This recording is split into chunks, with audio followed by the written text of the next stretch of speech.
ममता बनर्जी को झटके पे झटका, पहले सांसदों ने साथ छोड़ा, अब सीआईडी कस रही है शिकंजा।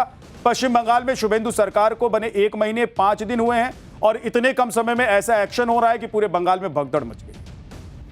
आप देखिए कि एक तरफ ममता बनर्जी के सांसद विधायक उनका साथ छोड़कर भाग रहे हैं, टीएमसी के नेता अपना अपना इलाका छोड़कर भाग रहे हैं, अवैध बांग्लादेशी पश्चिम बंगाल छोड़कर भाग रहे हैं। यह सब चल रहा है। चुनाव में निराशाजनक हार के बाद अब ममता बनर्जी से सामने एक नई, बल्कि ममता बनर्जी के सामने एक नहीं बल्कि कई मुश्किलें और 3-3 चुनौतियां खड़ी। पहली चुनौती तो अपनी पार्टी को बचाने की है। विधायकों के बाद अब सांसदों ने सिर्फ बगावत नहीं की है बल्कि पार्टी के भविष्य पर भी सवाल खड़े हो गए। लेकिन जिस वजह से ममता की पार्टी में फूट पड़ी, ममता बनर्जी अभी उसी गले से लगाए फिर रहे, उसी को अभी तक गले से उतारने माला की तरह पहन के चल रहे हैं। अभिषेक बनर्जी का पार्टी में खुलकर विरोध हो रहा है। हर विद्रोही नेता अभिषेक बनर्जी पर हमलावर है। अब तो आपने भतीजे की वजह से, जो उनका भतीजा है अभिषेक बनर्जी, उसकी वजह से ममता बनर्जी सीआईडी के निशाने पर भी आ गई। लेकिन ममता बनर्जी समझने को तैयार नहीं है। उधर जनता में टीएमसी के खिलाफ गुस्सा भरा हुआ है, सड़क पर दिखाई दे रहा है ये गुस्सा।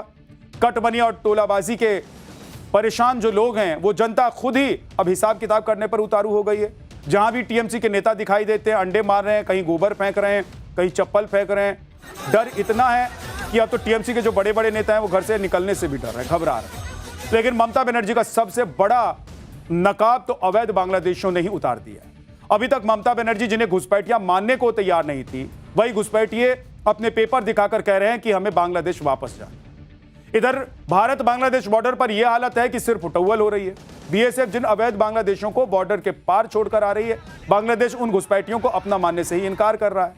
कई बांग्लादेशी परिवारों को बांग्लादेश के बॉर्डर गार्ड्स ने वापस भेज दिया है, जिसके बाद भारत बांग्लादेश बॉर्डर पर तनाव की स्थिति बन गई। पश्चिम बंगाल में पॉलिटिक्स से लेकर बांग्लादेशी घुसपैठियों में कैसे भगदड़ मची हुई है यह आपको बताऊंगा, लेकिन सबसे पहले एक ट्रेलर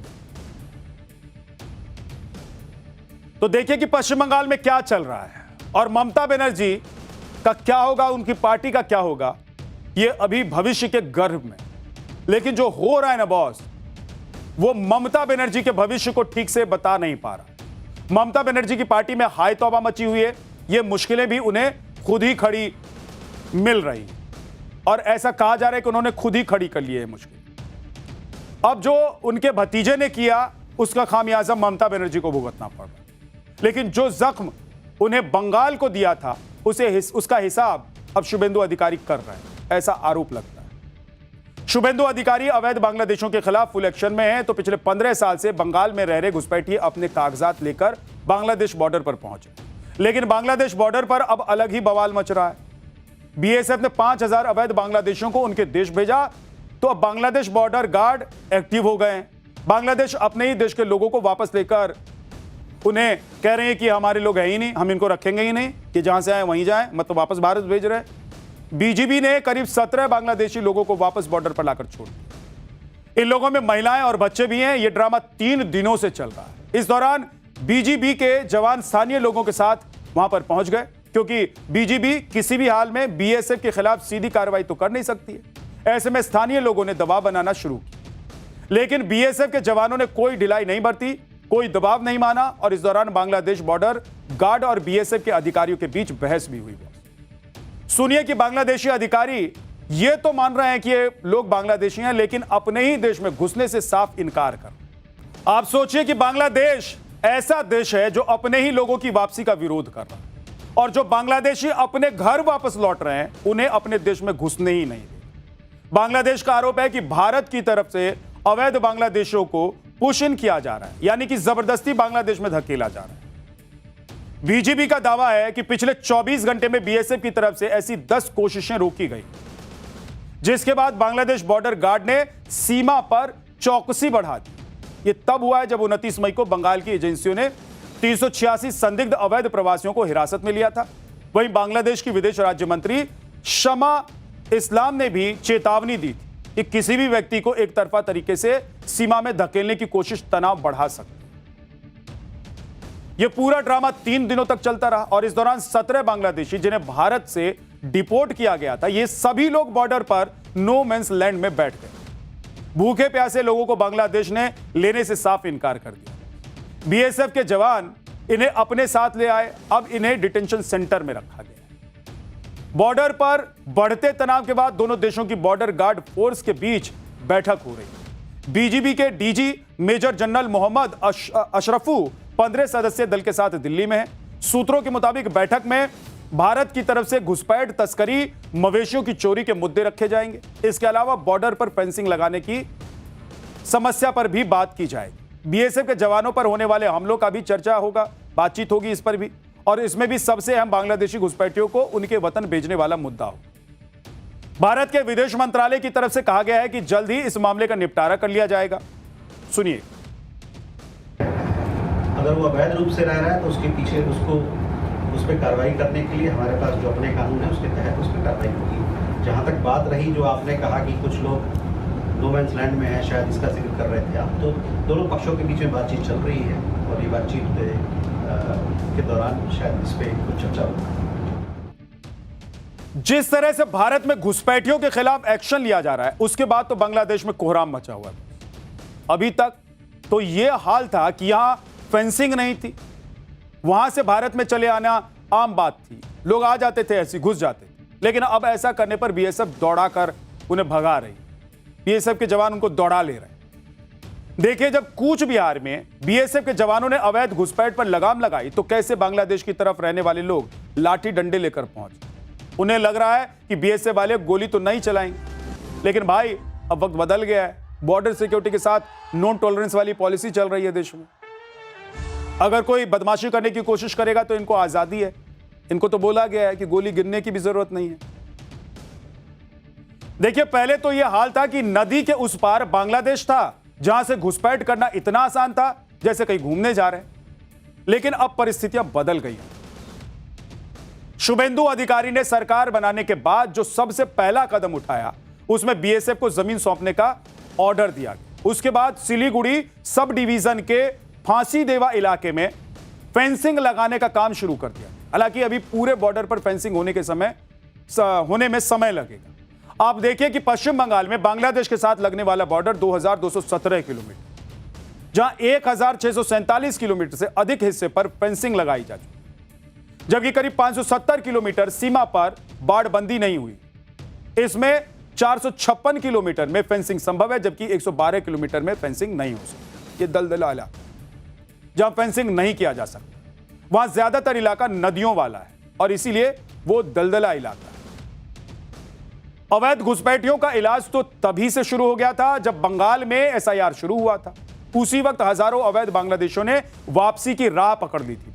ये तस्वीरें देखिए आप, सितंबर 2025 की है, जब एसआईआर के बाद बांग्लादेश बॉर्डर पर घुसपैठियों की भीड़ जुट रही। लेकिन फाइनली इलाज तब शुरू हुआ इसका जब उत्तर 24 परगना के हकीमपुर बॉर्डर पर रोज 300 अवैध घुसपैठी पहुंचने लगे, जहां पर वो अपने बांग्लादेश वाले कागजात भी दिखाने लग गए कि बोले देखिए हम बांग्लादेशी हैं भाई, हमको प्यार से उधर छोड़ कर आइए, हमको जेल में मत डालिएगा, हमको डिटेंशन सेंटर में नहीं डालिए, हमको उधर छोड़ आई। लेकिन इन सभी लोगों को डिटेंशन सेंटर में रखा गया और फिर इनको डिपोर्ट करने का काम शुरू और बांग्लादेश वापस जाने का इंतजार ये जो लोग कर रहे थे, उनका कुछ लोगों का इंतजार खत्म हो गया, लेकिन कुछ लोगों को बांग्लादेश ने लेने से इनकार कर दिया और इसी पर अब विवाद हो गया। आप देखिए कि इस बार बंगाल में अवैध घुसपैठियों का परमानेंट इलाज किया जा रहा है। जो लोग खुद से बांग्लादेश भाग रहे हैं उन्हें सुविधा दी जा रही है और जो लोग अभी भी सामने नहीं आ रहे हैं उनकी धरपकड़ की जा रही है, उनको तलाशा जा रहा है और बॉस मिलेंगे ना तो उठा उठा के बॉर्डर के उस पार फेंक कर आया जाए। पश्चिम बंगाल में घुसपैठियों के लिए 11 होल्डिंग सेंटर बनाए गए हैं। अवैध बांग्लादेशी नागरिकों और रोहिंग्याओं को यहां रखा जा रहा है।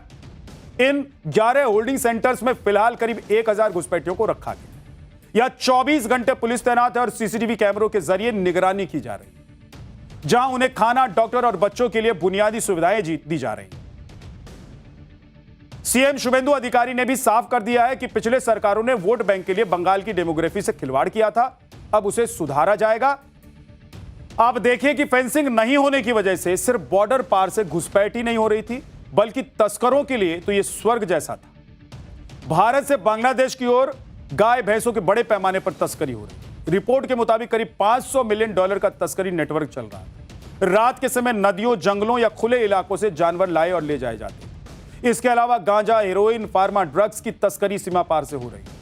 पूर्वोत्तर भारत के उग्रवादी संगठनों के लिए हथियारों की तस्करी का भी यही रास्ता था। बांग्लादेश के रास्ते नकली नोटों का बड़ा सिंडिकेट यहां पहुंच रहा था।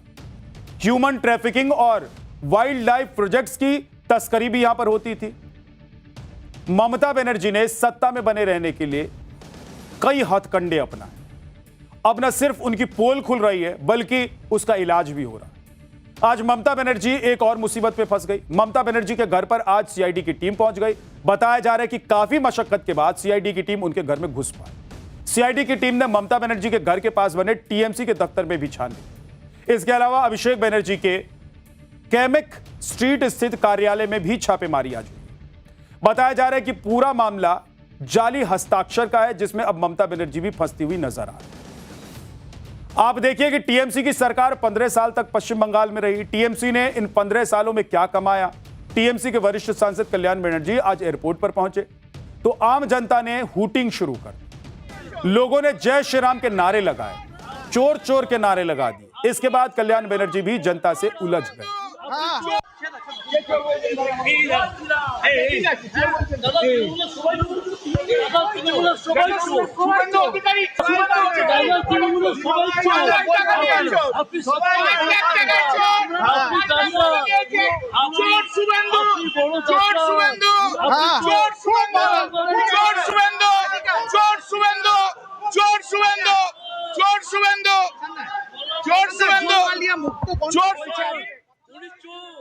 इनके साथ तो हूटिंग हो रही है। जय श्री राम के नारे इनके सामने लोग लगा रहे हैं, चोर चोर के नारे लगा रहे हैं। लेकिन टीएमसी के उन नेताओं से पूछ लीजिए जो अपने घर से नहीं निकल पा रहे, घबरा रहे हैं कि निकलेंगे तो कहीं जनता पकड़ ना ले। हालांकि आपको बता दें कि इस दौरान कल्याण बनर्जी ने एयरपोर्ट के कर्मचारियों से भी झगड़ा कर लिया। सुनिए कैसे बहस हुई उनके बीच। Comment. I'm not commenting. Then why you are commenting? I'm not. No, you comment. I'm not. Come to the press. Come to the press. Why you are passing comment? I'm not commenting. CIFF. I'm not commenting. Oh yes, you are. I'm not commenting. আপনি comment করছেন কেন? আপনি comment করবেন না সব। শুনেছি। শুনুন, comment করবেন না। অত বীর নন আপনারা। আপনি কোন কমেন্ট করবেন না? Comment. I'm not commenting. Then why you are commenting? I'm not. No, you comment. I'm not. Come to the press. Come to the press. Why you are passing comment? I'm not commenting. CIFF. I'm not commenting. Oh yes, you are. I'm not commenting. আপনি comment করছেন কেন? আপনি comment করবেন না সব। শুনেছি। শুনুন, comment করবেন না। অত বীর নন আপনারা। ये टीएमसी के नेता है, खिसियाकर जनता से भिड़ जा रहे हैं, कभी कभी एयरपोर्ट पर कर्मचारियों से भिड़ जा रहे हैं। लेकिन ये नहीं सोच पा रहे कि 15 साल में इन्होंने क्या बोया और कब अब क्या काट रहे हैं। इन्होंने क्या किया होगा पश्चिम बंगाल में। आप सोचिए कि इनको दौड़ाया जा रहा है, इनको हूट किया जा रहा है, पकड़ पकड़ कर लोग इनको मारने की कोशिश कर रहे हैं। ये पश्चिम बंगाल में टीएमसी के नेताओं का हाल है। बंगाल में अभी टीएमसी नेताओं की यह हालत कई जगहों पर दिखाई दे रही है और कई जगहों से ऐसी ऐसी तस्वीरें आ रही हैं जो हैरान भी कर। उधर टीएमसी नेता कीर्ति आजाद कह रहे हैं कि कोई पिटाई करेगा तो हम उसका साथ देंगे। सुनिए कि कीर्ति आजाद ने क्या कह दिया। और तृणमूल के कार्यकर्ता अगर तुम्हारे क्षेत्र में मार खाएंगे तो ये कल्याण दा है, इनके नेतृत्व में वहां जाएंगे, उनके साथ खड़े होंगे, क्योंकि गद्दारी नहीं करते। और तृणमूल के कार्यकर्ता अगर तुम्हारे क्षेत्र में मार खाएंगे तो ये कल्याण दा है, इनके नेतृत्व में वहां जाएंगे, उनके साथ खड़े होंगे, क्योंकि गद्दारी नहीं करते। कीर्ति आजाद अभी भी अपने कार्यकर्ताओं में सिर्फ हवा ही भर रहे हैं, क्योंकि जमीनी हालात तो इससे अलग है बॉस। आज टीएमसी नेता सब्यसाची दत्ता पर अंडे और टमाटर से लोगों ने हमला कर, पुलिस ने उन्हें पीटने से बचा लिया। लोग तो पकड़ लिए थे, देखिए देखिए कैसे लोगों ने पकड़ लिया, लेकिन पुलिस ने पीटने से बचा लिया। यह हालत पूरे बंगाल में। जो भी नेता कट मनी और टोलाबाजी में लिप्त था उसका हाल यही हो रहा है कमोड।